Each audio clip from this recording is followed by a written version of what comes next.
vavaka isika indre ny fitiavanao Andriamanitra fa sitraka indray mampahirezanao anay amin'ny alalan'ny teninao sy ny fanahinao, ny anomezanao toky fa miazona anay ianao manoloana ny ratsy fanahy amin'ny anaran'i Jesosy Kristy mpamonjy. Amen. Amosa toko 7:10 ka hatramin'ny 5:50. Izany no isy ny afatra Andriamanitra ho antsika. Miazona antsika Andriamanitra manoloana ny ratsy fanahy. Izany no loha-hevitra mamehy izany afatra Andriamanitra izany. Ity texte ity tokoa dia milaza na mitantara ny fifandoman'ny Amosa sy Amazia. Iza moa i Amosa? I Amosa dia mponina avy any atsimon'ny Israely. Ny tantara amin'izao eto zany da tamin'ny fotoana nampizara roa ny fanjakana tao Israely, ny fanjakana avaratra dia Samaria no renivohitra, ary ny fanjakana atsimo dia Jerusalema no renivohitra. Ny fanjakana tany avaratra no nanirahan'Andriamanitra ny Amosa mba hitoro ny tenin'Andriamanitra, mba hitondra faminaniana na dia avy any amin'ny fanjakana atsimo azy izy. Tonga mpaminany zany tao amin'ny fanjakana avaratra i Amosa tamin'ny fitondran'ny mpanjaka Jeroboama faharoa any amin'ny taona 793 ka hatramin'ny 753 talohan'i Jesosy Kristy zany. Fa maninona no nirahana tao amin'ity fanjakana avaratra ity Amosa? Tsotra ny antony. Ny fanjakan'i Jeroboama na dia natanjaka raha toe-karena sary miaramila aza dia efa nisy kolikoly sy fanararaotana ny mandry, ary indrindra fanompoantsampy tao amin'ny tempolin'Andriamanitra. Ary ny mampalahelo n'Andriamanitra dia izao, mba misy mpitondra fivavahana ihany efa mba napetraka tompona raikitra tao, dia i Amazia zany. Izy dia mpisorona be tao Betely, tatsika eo amin'ny 10 zany. Saingy niandany tamin'ny mpanjaka Jeroboama, ary zay fivavahana tiany mpanjaka Jeroboama atao no atao dia nekely sy nakatoaviny zany. Ary satria tena nitoro-marina ny tenin'Andriamanitra i Amosa dia tsy navela nitoro-teny tao amin'ny tempolo tao Betely. Zany Betely zany nefa raha dika ara-bapiteny dia hoe tranon'Andriamanitra. Tsy navela nitoro-teny tao izy. Ary lazainy eo amin'ny 7:50 hoe tempolon'ny fanjakany ity fa tsy tempolon'Andriamanitra. Zay raha fitinina vetivety ny contexte amin'izao tenin'Andriamanitra zao. Inona no lesona na fahamarehana voalohany? Misy foana ny ratsy fanahy rehefa mifikitra marina amin'Andriamanitra isika. Tadio zay. Tsy maintsy isy foana ny ratsy fanahy amintsika rehefa tena mifikitra marina amin'Andriamanitra ianao. I Amazia zany ratsy fanahy zany eto amin'izao texte izao. Rehefa hita ny fahafiletina nanaraka azy amin'ilay fivavahana metimety amin'ny mpanjaka Jeroboama i Amosa, dia nitoriny tany amin'ny mpanjaka tatsika eo amin'ny 10 zany. Hoy izy maso mpanjaka hoe i Amosa efa nanao tetika ikomy aminao mpanjaka. Zany hoe raha tao amin'ny teny hafa dia izao, ampangay ny Amosa ho mpamadika sy malohitra ny fanjakan'i Jeroboama. Tsy nitsahatra nefa Amosa fa mbola nitory ihany izay tena nampitenen'Andriamanitra azy. Mbola toizany eo amin'ny 9:50. Ny faminaniana momba amin'ny Jeroboama mpanjaka, ho faty nitsabatra tokoa ianao Jeroboama, ary ho baboana iarany amin'ny tanin'ny Israely. Ianao mitoro ny tenin'Andriamanitra, ianao manao ny asan'Andriamanitra, tonga ny ratsy fanahy miapanga anao, manao tatotra diso ny momba anao any amin'ny lehibe. Tadio fa rehefa tena mifikitra amin'Andriamanitra tahaka ny Amosa isika, tsy maintsy misy foana zay manao ratsy fanahy zay, satria nahoana manelingelina azy isika, satria izy miatsara velantsika. Tsy maintsy misy foana ny ilavaniny tahaka ny Amazia. Hitory anao any amin'ny lehibe dia mety hiteny anao hoe dia olona viaisy zany, na dia ao atokantranonao ao azy, raha ianao no efa tena resaka atran'andriamanitra mazoto makaty am-piangonana andeha ivorona andeha hianatra iala ao an-trano ao nefa ao an-trano ao mbola misy tsy mivavaka tsy maintsy mahazo teny mararirary kely ianao ho aizany ray ohatra ny tsisy atao efa ianao andeha hivavaka na andeha hianatrira mety ho any am-pianarana mety ho any am-piasana samy miara-miasa ao andeha hisakafo natao hitany anao fa kainao mivavaka miarohan'ny sakafo tondron'ny olotra io paster latsaka fa efa sady zany any am-pianarana any na samy ankizy zao ary mora fantatra foana ny hoe tsapany foana hoe mpivavaka ianao misy fingapingana kely tsy namanay ianao alazany amin'ny maîtresse foana ianao satria mampianona azy zay le raha tsy fanahy any am-piasana dia tsy misy valaka amin'izany manjary mampianona azy ianao tsina tsy mety miaraka aminy amin'le adalàna sy le revirevy kely dia sasony ianao atokana hialana misy zavatra kely manaherina ianao ihany no alazany any amin'le besaka no mandeha satsy zany aza atao mahagaga eny mety ohatra ty am-piangonana azy zany ianao rehefa tena mifikitra amin'Andriamanitra tahaka ny amosa tsy maintsy mihetsika ny ratsy fanahy rehefa mahita anao aza atao mampiemitra zany aza atao mampiemitra zany na dia mety ho vitsy anisa aza izy fa izany tokoa matetika ny tena mpivavaka vitsy anisa ohatrany hoe manolotra ny olona rehetra zany ka ny fakapanahy dia ohatrany te-hijanona ohatrany taozary ery zany fakapanahy dia ohatrany hoe manaraka ny mafana ka ny dolo mibetsaka na hoe aizany misy manam-pahefana tahaka ny ataony amazy ty fa ny mpanjaka mihitsy no manana aloha miaraka amin'ny mpanjaka nefa zavatra fahafa efa lasa sampy ny natao tao amin'ny tempolin'Andriamanitra matokia n'Andriamanitra tahaka ny amosa ianao dia fombany na ny fanomponao na ny fiainanao amin'ny akopanandro ina ny fahamarena faharoa tsy misy ratsy fanahy mahasakana ny planin'Andriamanitra ho an'ny mino zany tsy misy ratsy fanahy mahasakana ny planin'Andriamanitra rehefa zay ny planin'Andriamanitra iamosa zany tena nitongavan'ny karazana teny esoeso fampitahorana efa nitenenany ity amazaty mihitsy moa satria fantany hoe avy any amin'ny fanjakana atsimo ndany ianao mandositra makany amin'ny fanjakana atsimo zay nevinao any aty any mpanjaka aty zany fampisoroneto dia be ny teny natao azy fa zao tsy mivadika izy fantany fandriamanitra amin'ny antso azy ianao ara tsy mpaminany Jehova koa ianao dia io mivaliny eo amin'ny 5:50 sy 5:50 tsy mpaminany tokoa aho tsy zanaka mpaminany aho ary marina zany tsy le hoe fa mba zanaka mpaminany ny fandimby fa fantatsika ao amin'ny 5:50 sy 5:50 ary 5:50 mpiandry ny ondry tsotra olona mpikarakara aviavy fatao ao nantsony Jehova ozy Jehova aminakaty ao ampiatrasan'ondry zany rehefa tena mahatoky ny fikitra tamin'Andriamanitra dia nasandratra Andriamanitra tonga mpaminany zany amosa izany mpaminany ny raha anakeo amin'ny mpanjaka ary zany mampahirezana antsika na dia mety ho vitsy aniza azy isika aty am-piangonana antsika dia efa mety ho mahatsapany hoe vitsy isika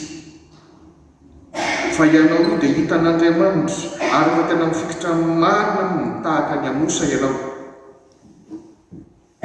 miazona anao Andriamanitra manoloana ny ratsy fanahy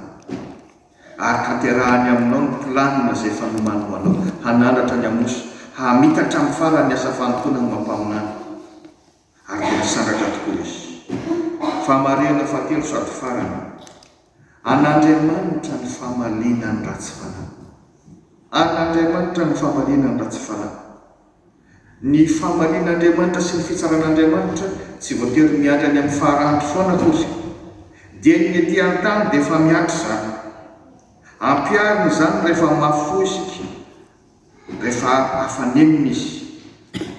Andriamanitra moa tsy mitovy fomba fijery tsy mitovy fo amintsika dia antsika rehefa misy olona manao ratsy fanahy mampiseho abiby na manevateva dia sarotsika hoe eo ny eo dia aloha io voadonan'ny tomobile eo aleo latsaka anatin'ny lavana be io tsy mitahaka zany Andriamanitra tsy hitrany haveriny ratsy fanahy ny tenin'Andriamanitra na ny afaka amin'ny ratsy fanahy fa mbola miala nenina izy izao sy anao koa mety efa manandalo zany toetra ratsy fanahy zany ka raha mitovy saina amintsika Andriamanitra dia efa tsisy hita isika mbola miala nenina izy fa matoky azy na dia tsy zaka takany tsy zakatsika azy mahitany hoe mirehare maniratsira ilay ratsy fanahy dia tena nirehare tokoa ty le amaziaty izy moa dia matomboninahitra matim-pahefana na dia mpisoro zao ary izy dia aleony nanaraka ilay fivavahana izay napetrapetraky ny mpanjaka amin'ny mahamety azy tokony nanorina fivavahana araka lalan'ny Mosesy izy fa aleony mila ranoranony amin'ny mpanjaka dia tsy nampaninina azy na ny manenjika ny mpanompon'Andriamanitra tahaka ny amin'ny Mosasy inona ho ianao navalin'Andriamanitra ny Amazia hitanao amin'ny andininy 270 sy 720 zany ary anosam-paminany ihany nampitondrainy an'izany faminaniana zany voalohany hivary tena ny vatiny tsy moramora zany faharoa ho fatiny sabatra ny zanany fahatelo ho zaraina ho an'olona amin'ny taniny ary farany ho faty any amin'ny taniny fahavalo Amazia araka ny faminaniny Amosy dia tanteraka arabaky teny tompoko ireo faminanina nampitondrana ny Amosa momba ny Amazia sy Israely ireo ny taona 227 talohan'i Jesoa Kristy dia babon'ny Asirianina moa zany tamin'izany dia aliansana firenena anankitelo Irak avaratra, Syria ary Turquie babo ny fanjakan'i Israely avaratra Samaria ny renivohitra maty ny fahavalo tamin'ny sabatra ny mpanjaka Jeroboamo faharoa dia rava ilay fanjakana avaratra ary dia natao sestany tany Asiria ary indrindra rava ilay tempoly tao Betela izay efa lasa foloben'ny fanompontsampy tanao amin'izany ay Andriamanitra no mamaly ny ratsy fanahy aza mba miady amin'Andriamanitra ihany fa tsy zakatsika ny valina ndreto olo malaza vitsivitsy naniratsira n'Andriamanitra ka nampalahelo ny hafarany noho ny namalian'Andriamanitra azy John Lennon 1940 ka hatramin'ny 1980 nalaza be zany tao amin'ny tarika Beatles tsisy tsy malala an'izany raha mbola olona teraka tamin'izany fotoana zany feno milaza tsisy tsy mianihira amin'ny olona ary efa tena nisanatra be tamin'ny lazany dia nilaza tamin'ny gazety John Lennon tamin'ny taona 1970 malaza noho Jesosy ny tarika Beatles ozy fa niratsirany zany na havariana novonoa ny olona taony olo izy tamin'ny taona 1970 raha mbola 70 taona monja Marilyn Monroe 1926 ka hatramin'ny 1962 rehefa nitoriany Billy Graham matenin'Andriamanitra izy ilay pasteur américaine mba handray an Jesosy Kristy ho tompo sy mpamonjy azy tena mahaly tsika izy sady namaly anavina hoe tsy mila an'izany Jesosy nao zany aho maty ny overdose narongony izy andro vitsy taorenan'izay raha mbola 30 taona monja Thomas Andrews ingénieur mpanamboatra sambo britannique tena mahay tena malaza nitokisany ka izy nampanamboarana ny sambo Titanic izay fantatsika loatra dia tena niteafana tsisy etsy niaiky ary rehefa tonga tamin'izany voninahitra be zany dia zao ny vava nataony na Andriamanitra aza tsy afaka mampiletika ity sambo ity fantatsika ny vokatry ny tantara sady potika no rendrika i Titanic tamin'ny 15 aprily 2017 mahery 500 no maty ary isan'izany Thomas Andrews farany Tancredo Neves de la brésiliana izay nifidiny voamiera-pifidianana tamin'ny taona 527 hoe ianao ny filoha satria niongana ilay filoha miaramila nanao dictature nandritra ny 20 taona ianao no filoha civil voalohany nirehare izy mbola tsy napetraka izy akory dia nyre mafy mihitsy izy rehefa voafity ny voamiara-pifidiana tahaka izany ka nanao vavako hoe na Andriamanitra aza tsy mahavita manakana tsy ho lasa filoko, ny alina melohany ametrahana azy io filoko 5 Martsa 1970 narary mafy izy. Ny alan'ny enina tany amin'ny hôpitaly nanaovana fandidiny fa maty ary tsy tonga filoko na ray andro aza. Andriamanitra tsy azo vazivaziana ry havana. Lozan'izay te hiady amin'Andriamanitra toy ianao hoe zany eo izany tonga ny manao an'izany,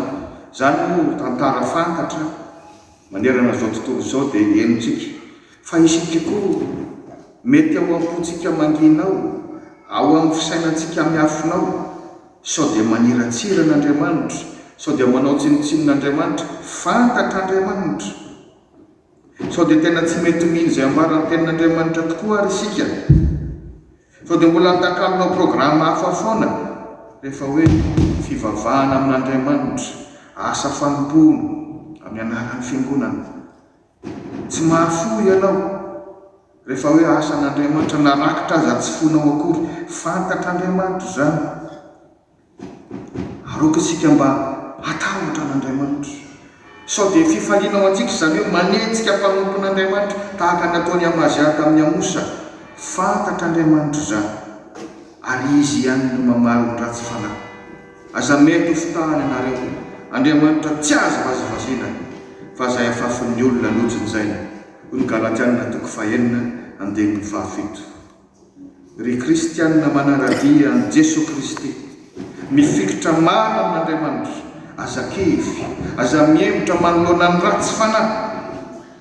Jesosy Kristy izay efa namonjy antsika teo ambony hazo fijaliana no milaza ho alan'ny olona rehetra ianareo noho ny anarako, fa izay maharitra amin'ny farany no vonjena. Izao efa naresy izao tontolo izao. Exodus 4:4-5 anomezan'Andriamanitra toky atsika, Jehovah iady ho anareo, ianareo kosa angina. Ary mamarana ny epistily Romanina 12:7-7. Ry malala, aza mamaly ratsy, omeo lalana ny fahatezerana, fa voasoratra hoe ay ny fambaliana, izao no hamaly ho Jehovah. Amen.